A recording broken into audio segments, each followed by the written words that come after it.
আমরা আজকে আপনাদেরকে দেখাবো কিভাবে ডেস্কটপ মাদারবোর্ড থেকে কুলিং ফ্যান অর্থাৎ প্রসেসর ফ্যান রিপ্লেস করতে হয়, কিভাবে রিপ্লেস করতে হয়।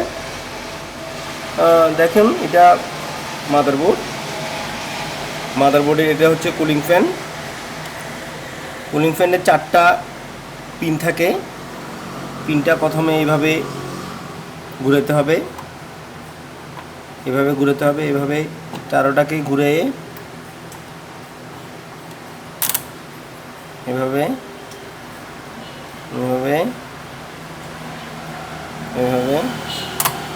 ঘুরানোর পরে প্রথমে এটাকে এখানে কানেক্টর যেটা আছে কুলিং ফ্যানের, এটা খুলে ফেলতে হবে, রিমুভ করতে হবে।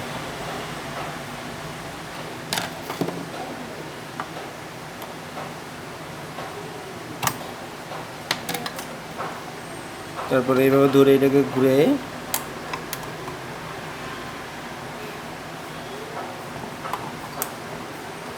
অথবা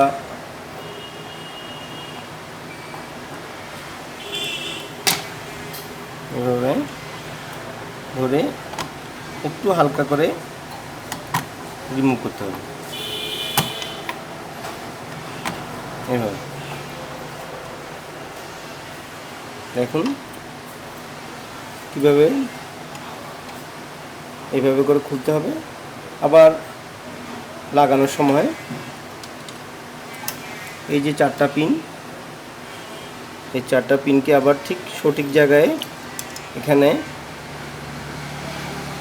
একটা এই যে 4টা পয়েন্ট আছে, এই 4টা পয়েন্ট ঠিক পয়েন্ট বরাবর এটাকে বসাতে হবে।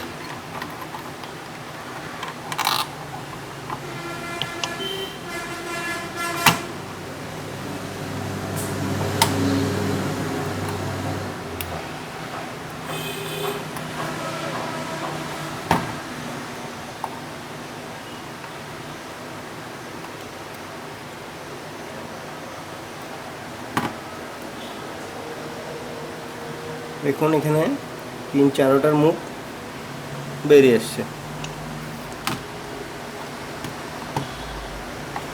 আমরা এটাকে লক করে দিলাম।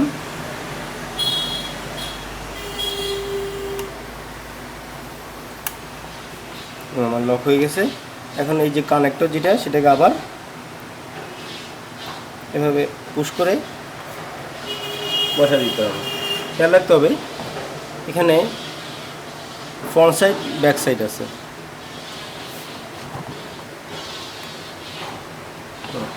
হয়ে গেল আমাদের কিভাবে মাদারবোর্ড থেকে কুলিং ফ্যান রিপ্লেস করতে হয়। আপনাদেরকে সবাইকে ধন্যবাদ।